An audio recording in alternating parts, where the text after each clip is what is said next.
Pandi, awak ni lawak betul. Salam nenek moyang Mak Ande. Saya datang dengan hati yang suci.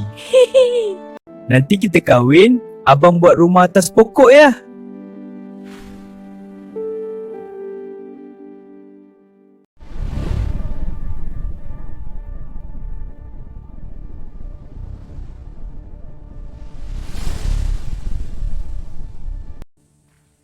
Mana pergi ikan ni? Menyorok dalam tanah ke?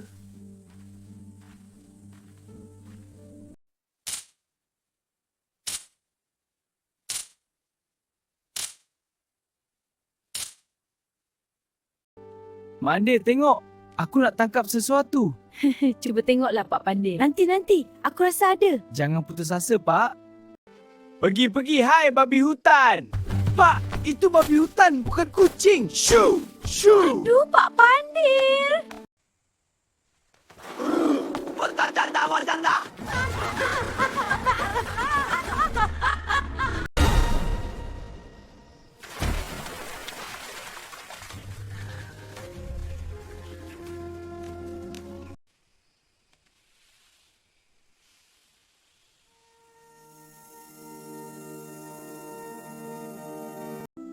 Mak pesan saya kena cari jodoh.